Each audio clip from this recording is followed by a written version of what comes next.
अस्सलाम वालेकुम वरहमतुल्लाहि वबरकातुहू। जी नाज़रीन, उम्मीद करता हूँ कि आप खैर तो आफियत के साथ होंगे।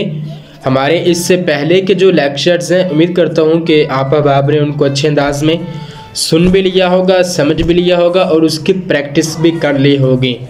तो इस्लामिक एजुकेशन पे जो हमारा लेसन नंबर 2 का पार्ट नंबर 3 हम आज स्टार्ट करने जा रहे हैं। तो आइए हम स्टार्ट करते हैं। अऊज़ु बिल्लाहि मिनश शैतानिर रजीम। बिस्मिल्लाहिर रहमानिर रहीम। नून खा या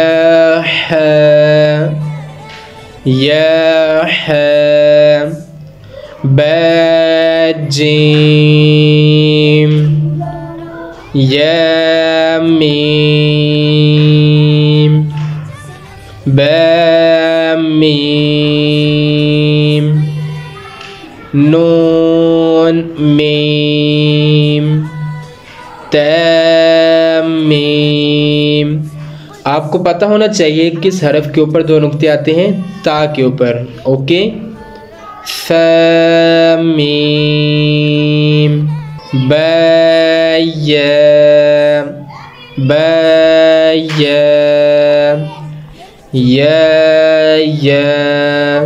नाज़रीन आगे देखिएगा, नून या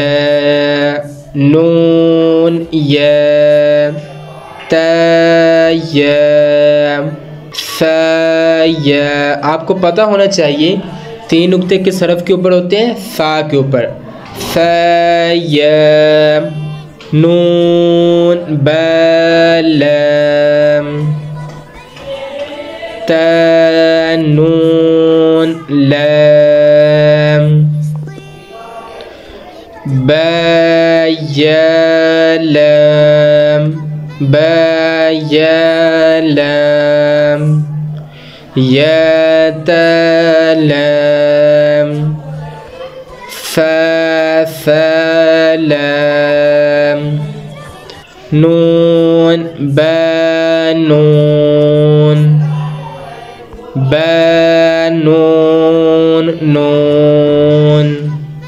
ता या नून। आपको पता होना चाहिए कि 2 नुक्ते किस हरफ के ऊपर होते हैं, ता के ऊपर, और 2 नुक्ते नीचे किस हरफ के ऊपर होते हैं, या।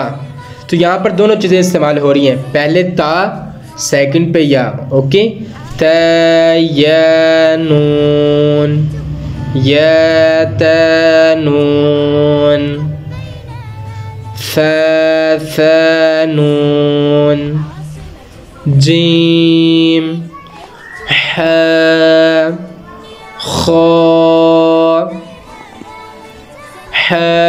सा खा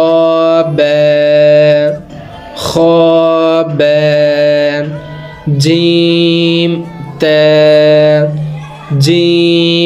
ता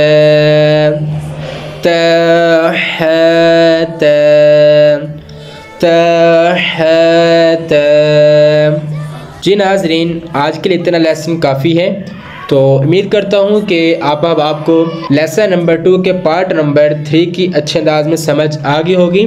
अगर किसी चीज़ की समझ आई हो या कोई क्वेश्चन हो तो स्क्रीन पे जो व्हाट्सएप का नंबर दिया गया है, आप लोग मुझसे व्हाट्सएप पे भी अपना क्वेश्चन पूछकर अपना लेसन ले सकते हैं, या आप लोग कमेंट में अपने क्वेश्चन को शेयर करें। इंशाअल्लाह आने वाले वक्त में यही जो हमारा इस्लामिक एजुकेशन चैनल है, इस पर आपके क्वेश्चन के अबाउट आंसर में एक वीडियो बनाई जाएगी और आपके उसी क्वेश्चन का जो आंसर वीडियो होगी इसी इस्लामिक एजुकेशन चैनल पर अपलोड कर दी जाएगी और आप इस तरह बआसानी अपने क्वेश्चन का आंसर ले सकते हैं।